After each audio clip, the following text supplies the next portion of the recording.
Hello everyone, আসসালামু আলাইকুম।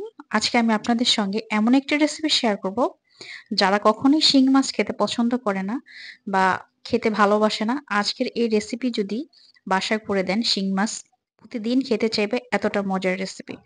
চলুন কথা না বাড়িয়ে মূল রেসিপিতে চলে যাই। আমি এখানে হাফ কেজির মতো শিং মাছ নিয়েছি। শিং মাছটা একটু বড় ছিল। আমি ভালো করে পরিষ্কার করে গরম পানি দিয়ে ধুয়ে নিয়েছি। এখন চুলায় একটি প্যান বসিয়ে দিয়ে দিয়েছি। এখানে ২ কাপের মতো পানি দিয়ে দিলাম। হাফ চা চামচেরও কম দিয়ে দিয়েছি হলুদের গুঁড়ো।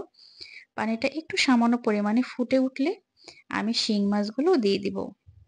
শিং মাছগুলোকে আমি ৪-৫ মিনিটের মতো ভালো করে সিদ্ধ করে নিব। ৪-৫ মিনিট সিদ্ধ করলে কিন্তু হয়ে যাবে। এর বেশিক্ষণ সিদ্ধ করার একদমই কোনো প্রয়োজন নেই। দেখুন আমার শিং মাছগুলো কিন্তু সিদ্ধ হয়ে গেছে। এখন আমি তুলে নিব। এইভাবে যদি বাসায় শিং মাছ রান্না করে দেন, কেউ বুঝতেই পারবে না এটা মাংস নাকি শিং। সবাই বুঝতেই পারবে না যে এটা শিং মাছ নাকি মাংস। মাছটা ভালো মতো ঠান্ডা হয়ে গেলে এখন আমি কাঁটাটা ছাড়িয়ে নিব। শিং মাছে যেহেতু কোনো প্রকার কাঁটা নেই, মাঝখানের কাঁটাটা শুধু উঠিয়ে নিব। আর আপনারা এই উপরের যে চামড়াটা, এটা টান দিলে কিন্তু উঠে যাবে খুব সহজেই। দেখুন আমি শিং মাছগুলো কাঁটাগুলো ছাড়িয়ে নিয়েছি।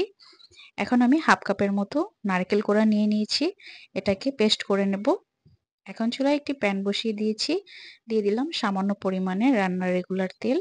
এখন হাফ কাপের মতো পেঁয়াজ কুচি দিয়েছি। পেঁয়াজ কুচিটা একদম মিহি করে কুচি করতে হবে। পেঁয়াজটা হালকা ভাজা হয়ে আসলে আমি এখানে হাফ চা চামচ দিয়ে দিব আদা রসুন বাটা। আদা রসুন বাটাটাকে ২-১ মিনিট ভালো করে ভেজে নেব, কাঁচা গন্ধটা চলে যাওয়া পর্যন্ত। এই পর্যায়ে আমি হাফ কাপের মতো পানি দিয়ে দিব। আজকের এই রেসিপিটি ফলো করে যদি আপনারা বাসায় এই শিং মাছটা এইভাবে রান্না করে দেন, আশা করি সবাই অনেক বেশি পছন্দ করবে। দেখুন মসলাটা কিন্তু খুব ভালোভাবে ভাজা হয়ে গেছে। এই পর্যায়ে এখন আমি হাফ কাপ পানি দিয়ে দিব। হাফ কাপ পানি দিয়ে আমি এখন গুঁড়া মসলা এড করব। এই রান্নাটা কিন্তু খুবই সিম্পলি করা হয়, কিন্তু খেতে হয় দুর্দান্ত স্বাদের। দেখুন এখন আমি হাফ চা চামচ দিয়ে দিয়েছি হলুদের গুঁড়া। হাফ চা চামচের একটু কম দিয়েছি লাল মরিচের গুঁড়া, কারণ আমি এখানে কাঁচামরিচ বেশ খানিকটা ইউজ করব। এখন এই মশলাটাকে আমি ৪-৫ মিনিট ভালো করে কষিয়ে নেব, যতক্ষণ না পর্যন্ত উপরে তেল চলে আসে।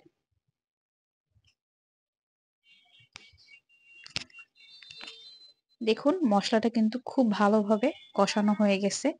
এখন আমি যে নারিকেল বাটাটা রেখেছিলাম, বাটাটা দিয়ে দিব। নারিকেল বাটাটা দিয়ে আমি আরো ৪-৫ মিনিট ভালো করে কষিয়ে নেব।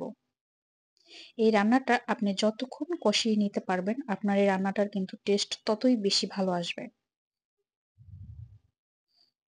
দেখুন খুব সুন্দর কিন্তু কষানো হয়ে গেছে। এই পর্যায়ে আমি আরো হাফ কাপের চেয়ে একটু কম পানি দিয়ে আরো আমি ৪-৫ মিনিটের জন্য ভালো করে কষিয়ে নেব।